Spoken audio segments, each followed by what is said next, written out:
component here, and we'll convert it into a class. And the only reason I'm changing it into a class is so that I can maintain the state of input fields and highlighting and whatnot. Right, so React.component, okay, and we're going to override this render, and we're going to return this li. Return this li, right? But now notice that I don't have these guys: show editor, course, delete. I don't have any of that. It's being passed down to me as properties, right? And to get a hold of those properties, right, they can be accessed through a map function or map object that gets passed to us when it gets instantiated, called props. Okay, props, when we get instantiated, right, it grabs all those properties as the attributes, and it passes to us in this map, right? The show editor is being passed, right? That all the things that we're being passed, course, show editor, and delete course, are being passed in the properties, right? So we no longer have access to that nice syntax. There it is. The destructor in syntax. We don't have that anymore.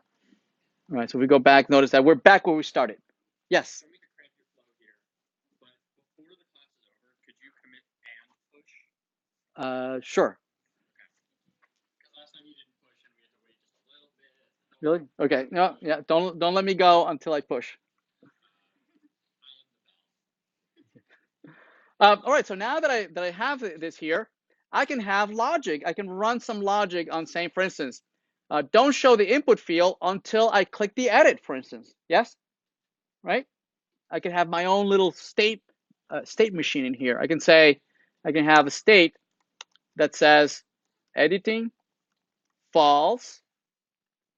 Yes, and I can turn that on and off. So if I'm not editing, I'm not going to show the input field, right? So if I'm editing, if I am editing, it's this dot state dot editing, then I'm going to render the input field. If I'm not editing, if I am not editing, meaning not, then I'm going to show the hyperlink.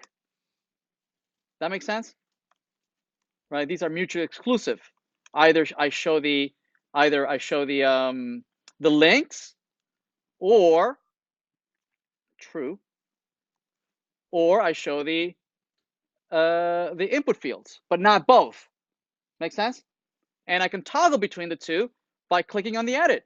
Right, on the edit, I can say on click, right, I can change the state.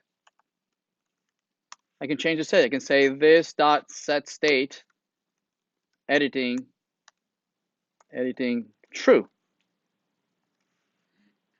Right, so that if it starts with false, right, and I click on edit, notice that it turns on the input field, right?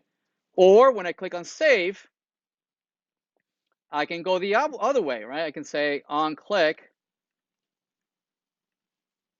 I can change editing to false, right? So that I can, edit and then save, right? It lets me toggle between the two. Yes.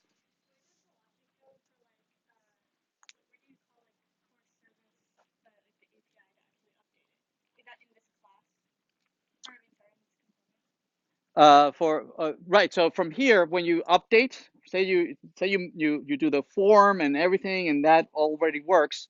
When you click on the save, you can import from the course service. You can import the update function and call it right here. You can say save, and it just saves it to the server, right? That means that if you refresh, you'll see all the changes all done. Yeah, there's no need to. You can call it from right here, which is nice. All right. So let's get back next. Yeah, let me send this right now.